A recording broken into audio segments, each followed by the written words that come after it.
Variomobil, da sind wir heute fast den ganzen Tag und es lohnt sich, diese Fahrzeuge anzusehen, denn jedes Stück ist ein Unikat. Ja, hier ist Heiko. Ich grüße dich, Heiko. Ja, hi Sven, hallo. Patricia. Wir haben jetzt schon so viele von Variomobil angeschaut. Das ist ein Haus auf Rädern, ja. An was kannst du dich noch erinnern beim letzten? Es war einfach riesig. Ich weiß jetzt nicht, wie groß ist der hier? Ja, der ist 10,50 Meter lang und heißt somit Vario Perfect 1050. Und der andere war, glaube ich, 12, richtig? Genau, das war ein Vario Perfect 1200 und somit 12 Meter lang. Ja, man kann auch gleich mal den Unterschied sehen. Wir können uns mal daneben stellen. Auch dieses Fahrzeug hat einen Slide-Out, aber nicht irgendeinen, sondern das ist Hightech. Da ist nichts zu sehen. Das wird aufgeblasen, dicht gemacht. Das heißt, der ist praktisch wie im Innenraum von der Wärmeisolierung. Ja, genau. Das ist eben der Trick, dass man diese hohe Qualität, die wir ansonsten am Fahrzeug haben, auch im Slide-Out-Bereich weiter durchziehen können. Und das geht eben nur mit so einer Luftdichtung, muss man sich vorstellen, wie so ein Fahrradschlauch, der rundherum von diesem Slide-Out geht. Darum eben auch diese runden Ecken und keine scharfen Ecken. Hier läuft eben diese Dichtung rundherum im Inneren. Und wenn wir da Druck drauf geben, dann dichtet er eben absolut ab. Okay, das heißt also, wenn er reingefahren wird, wird die Luftdichtung abgeblasen, richtig? Genau, wir ziehen Vakuum, sodass die Dichtung flach wird, sodass wir den Slide-Out einfahren können. Und wenn er wieder eingefahren ist, dann geben wir wieder Druck drauf und blasen somit die Dichtung auf. Und die muss dann abdichten, das geht nicht anders.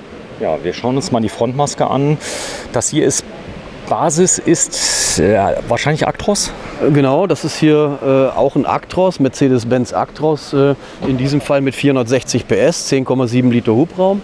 Wunderschöne Autos. Wir sehen hier die gleiche Front wie beim Vario Perfect 1200, allerdings mit dem Unterschied, dass wir hier eine silberne Haube haben.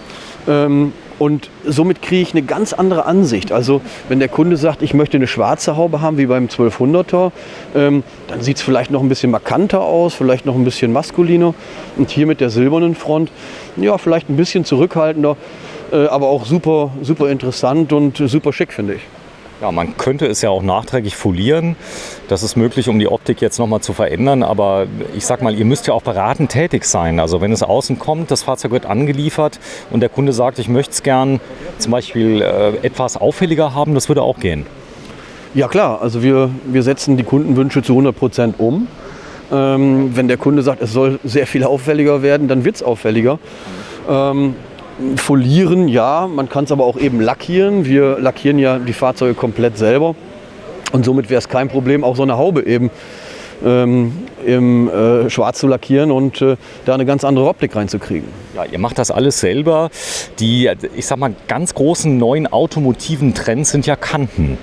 Und das ist gar nicht so einfach. Ich sag mal, beim Reisemobil an der Seite, da ist eine flache Wand, da ist mit Kanten ja nicht so viel. Aber vorne, da könnt ihr ein klein wenig kantiger werden. Ja, wobei auch wir in der Karosse, auch in der Seitenwand mittlerweile kantiger geworden sind. Warum? Weil wir bei dieser Perfect Generation 4, die Seitenwand gerade durchgezogen haben. Bei der Generation davor haben wir die Seitenwände eingeknickt. Ja, dadurch war der optisch ein bisschen gerundeter. Diese Seitenwand, wie wir die jetzt hier sehen, macht das Auto ein bisschen kantiger, so wie es halt heute gewünscht ist. Außerdem haben wir eine Veränderung vorgenommen im Bereich der Front, dass wir die Windschutzscheibe heute einkleben. Du siehst, wie schön das hier sauber integriert ist. Ja. Das ist einfach eine total klasse Arbeit und durch die eingeklebte Frontscheibe mache ich die Karosserie noch mal steifer, als sie ohnehin schon ist. Und kriegt dadurch noch ein schlichteres Design, nicht mit so einer aufgesetzten Gummidichtung, sondern schön schlicht und recht zurückhaltend dezent. Ja, ihr setzt auf den Lichthersteller NCC. Ja, also Ich frage mal gerade. Das ist die Firma Nolden. Nolden, okay. Richtig. Falls das mal jemand interessiert. Wie ist denn das, wenn man sich jetzt, ich meine, es gibt ja unglaublich viele Hersteller von zum Beispiel Lichtsystemen.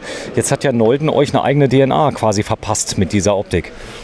Ja, sie uns verpasst oder wir uns selber verpasst, weil letztendlich wählen wir die Scheinwerfer aus und wollen natürlich auf die neueste Technologie gehen und eben auch auf eine vernünftige Optik. Und ich finde, das ist recht gut gelungen, weil wir hier eben auch schön eckige Scheinwerfer haben. Nicht das typische so runde Scheinwerfer, sondern eckige Scheinwerfer.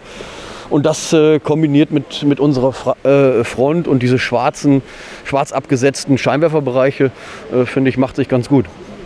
Assistenzsysteme, Birdview, der neue Actros macht es möglich. Jetzt sind die Vorgaben natürlich im Lkw-Bereich, im professionellen Bereich einfacher. Da ist vieles Pflicht, was auch Sinn macht. Zum Beispiel die Möglichkeit, dass wenn ein Auto vor mir steht, ganz plötzlich wird gebremst. Ja, genau. Das ist also eine sehr schöne Geschichte und ich finde es toll, dass es Pflicht geworden ist, weil allein dieser Notbremsassistent wird sehr, sehr viele Unfälle verhindern und das ist einfach toll und das übernehmen wir natürlich auch im Wohnmobilbereich.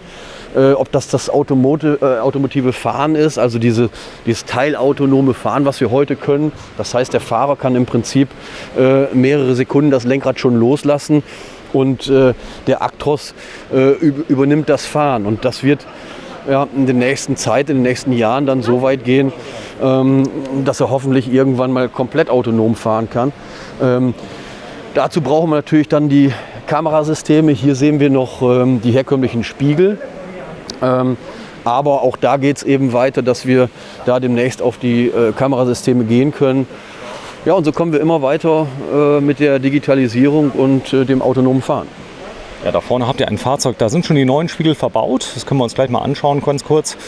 Denn das Ganze geht jetzt mittlerweile auch mit Kameras. Das ist zugelassen. Das hat relativ lange gedauert. Die Technik war schon früher da. Aber da es sich bei einem Spiegel um ein Sicherheitselement handelt im Fahrzeug, war die Zulassung gar nicht so einfach. Ich kann mich noch daran erinnern, da war LED als Hauptscheinwerfer nicht zugelassen. Richtig. Das hat auch sehr lange gedauert. Ja, genau. Die Technik geht einfach weiter und da musste man einfach erkennen, dass so eine LED-Lichttechnik zum Beispiel einfach super ergiebig ist und also ersetzt Xenon heute total. Ja, hier vorne sieht man es. Das ist High-End pur. Und das sind Rückspiegel ohne Rückspiegel. Das heißt, ich habe natürlich noch die Einparkspiegel jetzt mit hier drin, aber das hat Mercedes-Benz jetzt in den neuen. Ich sehe es immer mehr auf der Autobahn. Da sieht man mal, wie viele neue Fahrzeuge es gibt. Ich habe immer noch hier vorne die Rangierspiegel, die habe ich noch mit dabei. Die könnte man zur Not auch noch ersetzen. Da gibt es vorne auch noch Kameras. Ja, aber das ist genau eben das Problem, warum ich dieses Kamerasystem noch nicht übersetzen kann auf ein integriertes Auto. Ja? Ich brauche immer noch den Bugbeobachtungsspiegel und diesen Rampenspiegel eben, um zu sagen, ich erfülle die Kategorien, die gefordert sind. Das wird weitergehen und das wird in den nächsten Monaten so sein, dass die auch durch Kameras ersetzt werden und dann können wir das auch auf integrierte Autos übernehmen und dann läuft's. Das fertig zu machen. Ja, auch das Fahrzeug können wir vorstellen. Das ist was für ein Fahrzeug, falls es jemand interessiert und der nachschauen möchte bei unseren Videos? Also das ist jetzt ein Alkovenfahrzeug. Man sieht hier die originale Mercedes-Front, Mercedes Actros 1846. Und den haben wir eben nicht in integrierter Bauweise, sondern eben in Alkovenbauweise. Das heißt, ich habe über dem Original-Fahrerhaus ein zusätzliches Bett und eben im hinteren Bereich über der Pkw-Garage das weitere Bett. Das ist jetzt hier ein Vario Alkoven 1050. Das heißt auch Vario 10,50 Meter lang. Alkoven 1050 und bereits gedreht haben wir dieses Modell hier. Das ist auch ein Alkoven, kann man nachschauen, der Name? Richtig, das ist auch ein Alkoven, ein etwas kürzeres Auto. In diesem Fall ist es ein Vario Alkoven 900, heißt 9 Meter lang. Genau, auch da haben wir ein Video erstellt. Also wir wollten nur mal kurz die Kameras zeigen. Etwas mehr Details werden wir in einem anderen Video geben. Ja, Vario Mobil, ihr macht das Ganze nicht erst seit gestern. Richtig, wir sind jetzt seit knapp 40 Jahren am Markt und wir haben immer schon mit großen Autos gebaut, vom ersten Tag an und kennen uns einfach mit dieser Bauweise dieser großen, schweren Autos aus.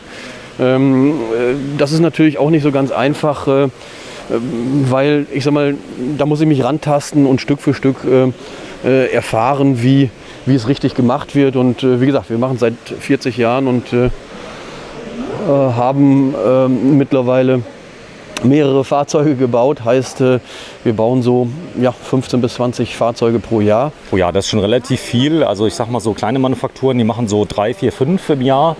Ihr baut wirklich schon viele. Ihr habt viel Erfahrung mit Grundrissen. Das heißt, ihr könnt Kunden schon Beispiele vorschlagen, die ihr schon erfolgreich gebaut habt? Ja, genau. Die Kunden kommen sehr oft schon mit einer Idee zu uns.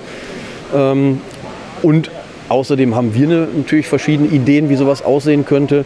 Und zusammen erarbeitet man dann so den Grundriss, den der Kunde möchte. Das heißt, wir setzen 1:1 den Grundriss um. Ob die Küche etwas größer wird, dafür die Couch etwas kleiner, ob das Fahrzeug 2 cm länger wird oder kürzer, was auch immer. Wir setzen es zu 100% um. Ja, schön gelungen ist hier so die Andeutung der Auspuffanlage, die nicht mehr da ist. Das kennt man, ich sag mal, bei reinrassigen Sportwagen. Die Optik des Hecks ganz anders. Also die ist als das, was man so gewohnt ist, sehr, sehr schlicht und zurückhaltend. Ich kann mir vorstellen, dass der auf der Autobahn eine gute Figur macht.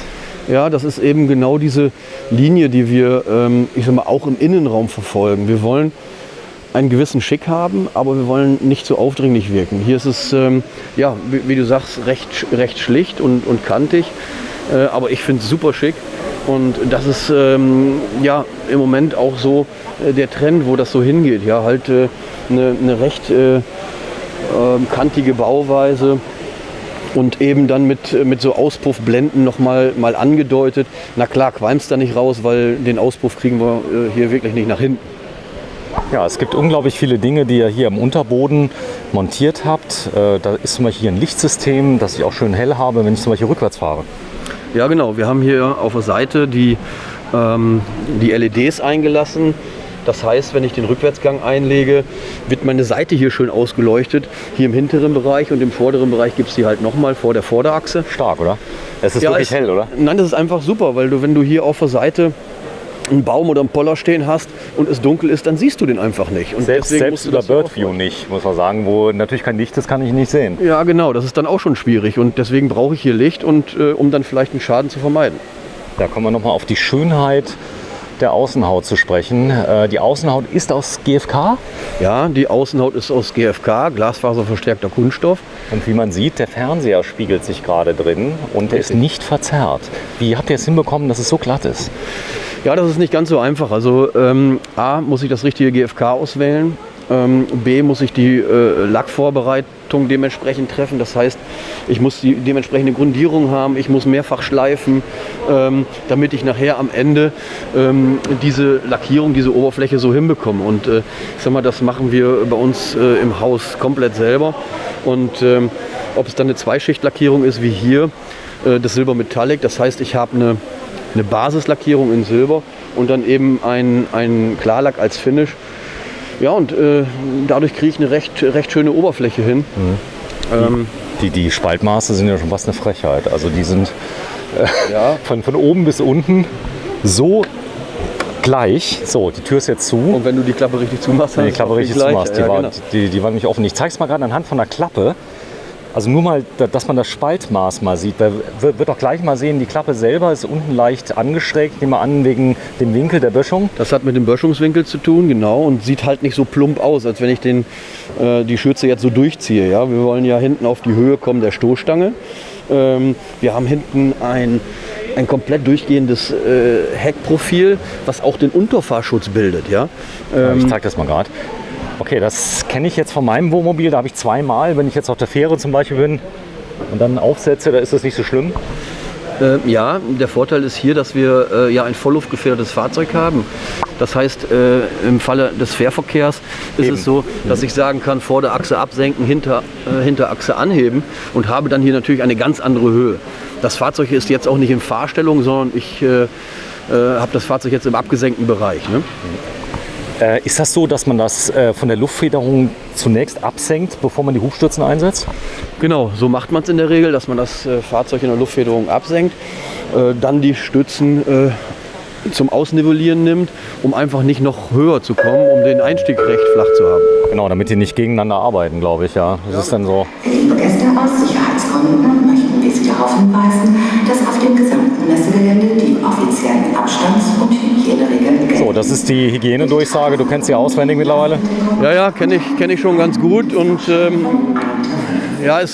man im Gespräch ist, nicht ganz so glücklich, aber ich finde es gut, es muss sein und glücklicherweise halten sich wirklich alle Besucher super an die Vorschriften und ich bin da eigentlich ganz zuversichtlich, dass das funktioniert.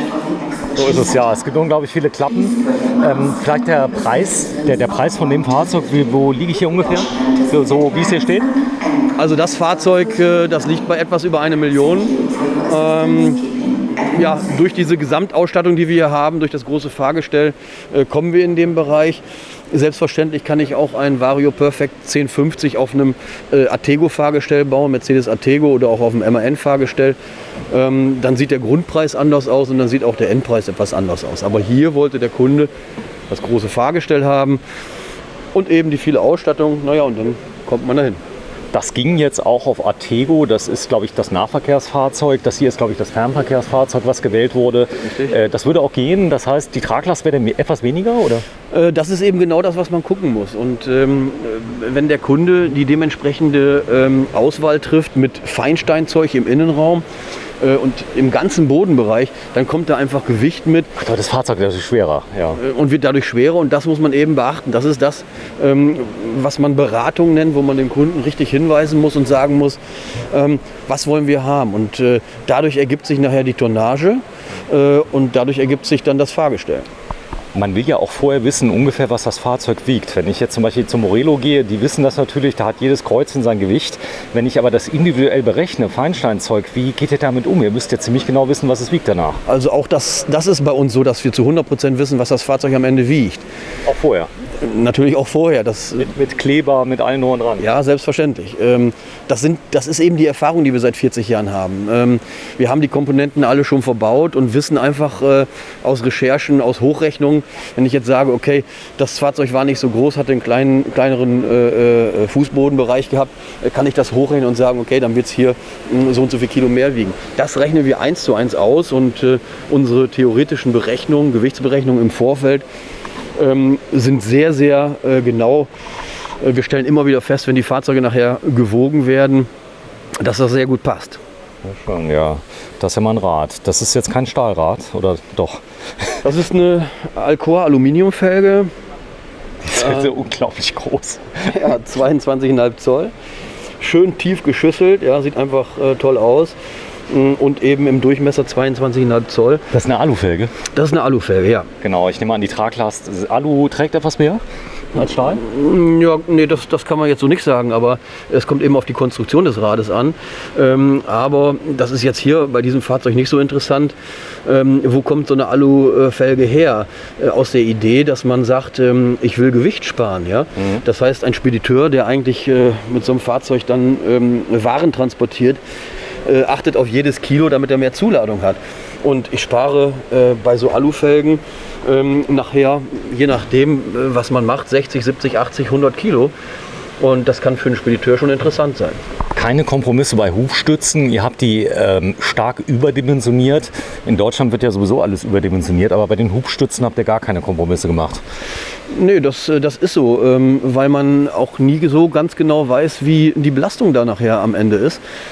Muss man schon sagen, dass man das fast eigentlich nicht überdimensionieren kann. Und wir haben bisher noch keine krummen Stützen gehabt und das ist auch gut so. Ja, wir machen am besten mal hier ein Fach auf, denn auch innen, ich weiß nicht, was sich darunter verbirgt, da du die Fahrzeuge aber selbst designst und gestaltest. Du selbst hast Fahrzeugbau studiert? Richtig, ich habe Maschinenbau studiert, Fachrichtung Fahrzeugtechnik und so habe ich halt die Möglichkeit, nicht nur das Design zu machen, die Optik zu machen, sondern ich weiß auch, wo es technisch drauf ankommt und worauf wir zu achten haben, sodass wir nachher nicht nur optisch schöne Fahrzeuge, sondern auch technisch vernünftige und sichere Fahrzeuge auf die Straße kriegen, wo alle möglichen Standards eingehalten werden. Wir haben nach den Aufbaurichtlinien der Fahrgestelllieferanten zu bauen. All die Sachen sind zu berücksichtigen und da ist es schon gut, wenn man ein bisschen Background hat. Ihr baut auch Bankenfahrzeuge und gewerbliche Fahrzeuge. Wie funktioniert denn das, wenn ich ein solches Fahrzeug gebaut habe? Fahre ich denn auf den TÜV? Wie funktioniert das? Ja, es ist so, dass diese Fahrzeuge, das sind alles Einzelabnahmen. Ja, wir machen ein Paragraph 13 Gutachten, das heißt eben diese Einzelabnahme, weil jedes Fahrzeug bei uns unterschiedlich ist. Der Kunde bestellt ein Fahrzeug, wo wir sagen, okay, wir kommen auf die und die Länge. Dann wird der Rahmen berechnet, dann wird der Rahmen gezeichnet. Der TÜV kommt zwischendurch, prüft während der Bauphase so ein Fahrzeug und er kennt uns seit Jahren, er weiß, wie wir bauen und am Ende steht hoffentlich der Einzelabnahme nichts entgegen. Okay, das heißt, ihr macht das so, dass es immer wahrscheinlich Applaus gibt vom TÜV, denn das, was ich im Moment sehe, allein die Optik, ich kenne mich jetzt technisch nicht so aus, was man alles erfüllen muss, aber da gibt es wahrscheinlich unglaublich viele Vorschriften. Allein die Achsverteilung vorne, hinten muss ja stimmen. Ja, genau. Und jetzt muss nicht nur die Achsverteilung vorne und hinten stimmen, sondern die muss auch stimmen. Links und rechts. Links und rechts, ganz wichtig, ja, Radlasten, aber auch mit PKW und ohne PKW. Das heißt, es ist ja nicht ganz unerheblich, ob der PKW hinten in der Garage drin ist. Stopp mal, PKW? Ist ja ein PKW drin? Ja, wir haben hier natürlich eine große PKW-Garage, beziehungsweise hier in diesem Fall für einen Smart. Ja. Hast du die Möglichkeit, die mal aufzumachen? Ja, ja. Die ist jetzt tatsächlich mechanisch. Die Klappe ist jetzt einfach mechanisch. Aber echt, das macht ihr auch? Ja, geht einmal frei. Ja, natürlich. Also es ist das, so wie es der Kunde halt haben möchte. Er sagt, Mensch, hydraulisch, das brauche ich jetzt nicht, das ist mir too much. Mir reicht das, wenn ich die per Hand öffnen kann. Ich habe einen Bus, ich habe einen T6, der hat auch eine Klappe. Ja. Das ist quasi die gleiche Technik. Ich habe 2 Stoßdämpfer. Die ist ein bisschen größer. Wie ist ungefähr das Gewicht von der Klappe? Ungefähr. Weißt du, das kann ich dir gar nicht sagen. Gar nicht so schlimm, aber das ist alles hier berechnet mit den... Ist das schwer, das runterzumachen? Ich nehme an, die Federn sind genau darauf abgestimmt. Ja, das ist nicht nur, dass die Federn darauf abgestimmt sind, sondern die Anlenkpunkte der Federn sind wichtig. Und das berechnet man mit CAD-Programmen, wo die Anlenkpunkte oben und eben auch unten sitzen müssen. Ja? Und wenn die passend sitzen, dann ist die Klappe leicht zu betätigen. Und dann kommt noch der Druck, die Kraft der Dämpfer dazu, mit wie viel Newtonmeter die dann drücken müssen. Okay, verstanden. Wenn du die gerade nochmal zumachst, bitte. Ja. Dass wir mal sehen, ob das einfach geht. Ja, ich habe das Gefühl... Das geht sehr einfach. Ich muss mich nicht anstrengen. Und das war. Genau, das war jetzt nämlich eben, wo wir sie zugedrückt haben. Das heißt, lieb, machst du nochmal auf. Ich könnte das den ganzen Tag so klappen auf und zu. Da kann doch nichts passieren, wenn die jetzt hochgeht. Die geht sanft hoch. Ja, die geht sanft hoch. Das Schöne ist, ich stehe nachher hier im Trockenen. Selbst wenn es regnet, stehe ich hier im Trockenen. Ich kann hier. Ich zeige das mal gerade. Wenn du einfach mal da stehen bleibst, das ist. Ja, ich kann hier einfach. Du bist 1,83 Meter ungefähr? Ja, genau. Der steht im Trockenen. Ja, das geht bei meinem VW-Bus übrigens auch. Da stehe ich auch im Trockenen. Das ist so. Und der Regen, genau, das ist auch so gebaut. Da oben ist es dicht, wie du siehst. Ja? Dicht, ja. Also hier läuft nichts rein und ich stehe einfach super im Trockenen. Kann hier sauber arbeiten, meinen PKW beladen oder vielleicht habe ich auch gar keinen PKW dabei und möchte einfach nur meine E-Bikes oder mein